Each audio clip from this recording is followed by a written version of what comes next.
Alright, welcome back everyone. So today we're going to be covering the Monzo versus Starling Bank. So first of all, we'll just take a look at an overview of both accounts. We'll be comparing them side by side and then coming up with a conclusion as to which account is better. And then finally, I'm going to be providing my personal thoughts when it comes to both Starling Bank and Monzo. Now Monzo has been expanding their accounts recently, so we can see that not only do we have current accounts, but we also have the Plus account, premium accounts, of course their business account as well, but also they have a borrowing scheme as well, so checking out Monzo Flex. And so here you can have a pre-agreed credit limit, and then if you pay 3 installments that's at 0% interest, but over 6 and 12 installments that's 90% APR. They also have overdrafts and loans. They have a breakdown of all the different fees, and so that's just an overview of Monzo other than the savings account, but I will be taking a look at their savings account and comparing directly with Starling. But first up, let's see what is available within Starling. So we've got their current accounts, their business account, and they also have overdrafts and loans as well. Now I've got Monzo overdraft fees on the left and then Starling overdraft fees on the right. Monzo at 19.29 and 39%, and that's an overdraft of £1,000. Now Starling is actually better at 15.25 and 35%, and that is with a credit limit of 1,200. So when it comes to overdrafts, Starling wins this 1-0 at the moment. Let's now switch over and take a look at the business accounts. And so Monzo has both a Pro, which is £5 a month, and then a Lite version as well. So the difference between the Pro and the Lite is that you don't have any tax pots, integrated accounting, multi-user access, invoicing, exclusive offers, 6 months 0 free.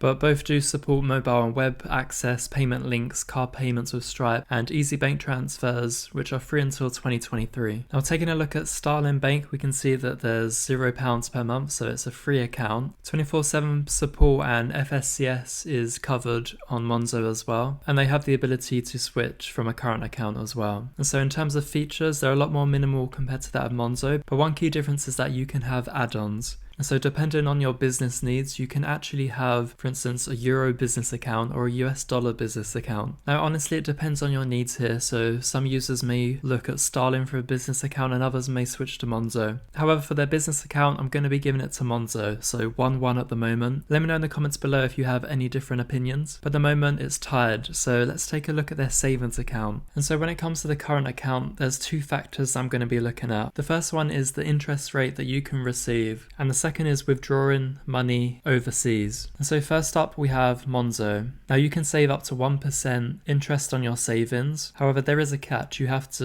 lock that money away within a 12-month time frame, but they do offer the ability to earn 1%. Personally, it's not for me. You can earn more money by investing into other companies, but if you just want to lock money away and have a safe way of earning interest on top of that, then that is one option to consider. Now Starling is actually a lot less. So they have 0.05%, but the difference here is that you don't have to lock the money away, but 0.05% and it's up to £1,000. It's not a lot of money. Let's face it, you're not going to be opening a current account just in terms of saving money. But in terms of the interest rate, Monzo wins this. That's 1 point to Monzo, so 2-1 at the moment. The second criteria is withdrawals overseas. So when it comes to Monzo, withdrawals abroad are fee-free within the European Economic Area, but for other countries you can only take out £200 every 30 days. Now after that they will charge you 3%. Do stick around because very shortly I'm going to be explaining why some of the details here are not actually correct. So anyone that is withdrawing money internationally that is outside of the European Economic Area, then definitely stick around to the end. But when it comes to Starling Bank, we can see that there's no fees overseas, and as they say, unlike other travel cards out there, hint hint Monzo, they won't charge you when it comes to withdrawing cash from an ATM machine. And so Starling is the clear winner here. And so we are level 2-2 when it comes to Monzo versus Starling. And so I have to find a way to break this tiebreaker. And so to break this tiebreaker, I'm going to be looking at customer support. Now, unfortunately, when it comes to Monzo, there has been issues when it comes to ATM fees. And we can see a conversation that I've had with the team at Monzo. Now, what happened here was that I was charged a fee, it was around £5. And so I queried, why was it the case that I was charged this fee when 30 days had already passed, which we saw earlier. And so after 30 days, your account limit should reset and you shouldn't be charged any fees. So that's what I was querying here. Now I'm going to just scroll through a lot of the conversations here. There was a lot of confusion and I was passed several times between different users. And so I was chatting to a specialist at Monzo, and so for withdrawals outside the EEA, this is a 200 fee free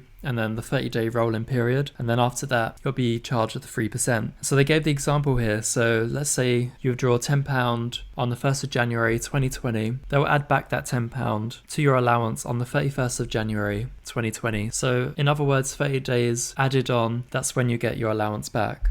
And so I've skipped a lot of the conversation just because it's a lot of people trying to explain their process, but every time they couldn't answer any of my questions because effectively I was outside of this 30-day fee period, and so I wanted to push the conversation just to get that fee taken back. And so someone else looked into this more closely, and they then tried to say that the fee was justifiable because it was within the 30-day period. And so what happened was I had a withdrawal on the 11th of November 2021, and then I withdrew again on the 11th of December. Now that is 30 days that have passed, but the person I spoke to actually thought that this was under the 30-day limit, and so they say that if I withdrew on the 12th of December, then I wouldn't have experienced the fee. But as we saw earlier, after 30 days we have a reset, and so the information I received of 31 days was simply incorrect. So at this point it's really frustrating because you're trying to get money back to a fee that you shouldn't be paying, and you're having to explain their own rules during the process. Now at this point they stopped talking altogether, didn't want to confirm any points because they realized that what they were stating every time was incorrect. But then we have someone who actually tries to explain what happened. So in terms of the timestamps, we have a withdrawal on the 11th of November at 11:56 a.m. And then on the 11th of December 2021, there was a withdrawal that took place at 11:56 a.m. Now the first point to make here is that these timestamps are looking at GMT, but the actual timestamps are incorrect because it's a different time zone when I withdrew the money. And so what they do explain here is that their process is not a 30-day window, but what it actually is when you make a withdrawal, your account balance only resets 720 hours after that time, and you can't be a minute under, otherwise you will hit into those fees. And so Monzo do talk about this goodwill gesture every time, but realistically what they've stated on their website is totally different to their implementation. And so at this point we're no longer really interested in the fee. As I outlined in my response here, I am an investor of the platform and actually want to see Monzo perform better than what they're doing at the moment. And so I explained a few points here. So calculation of the 30-day period is incorrectly calculated. And so explaining their system here, the time of the last transaction can be used when working out how many days have passed, but effectively to add 720 hours leads to erroneous results. As an example, let's say you withdraw at 11:59 p.m. and then the clock changes to 12 a.m. Then there's no denying that one day has passed because one physical day in the given country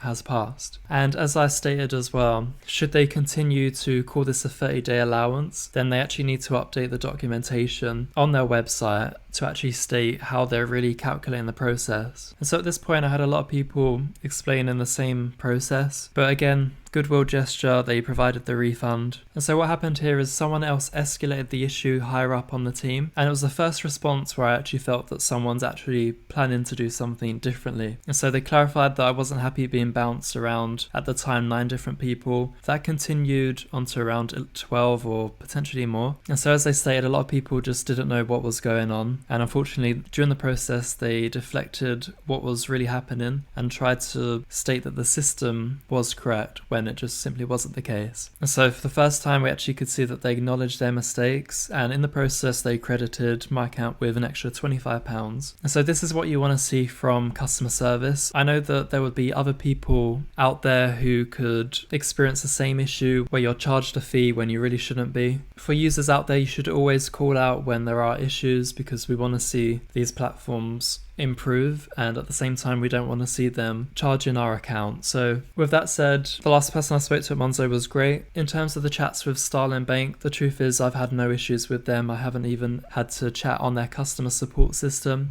And so for that reason, Starling Bank wins this 3-2. For my use case, they are pretty great and I'll be using Starling Bank all the time from now on. For Monzo, I'll still hold the account, but I don't plan on using them for the time being. So let me know in the comments below which account you prefer and whether you think this was a justified review or not. New videos are posted each week. Thanks to everyone who subscribes to this channel, I really appreciate it. And with that said, I'll catch you in the next one.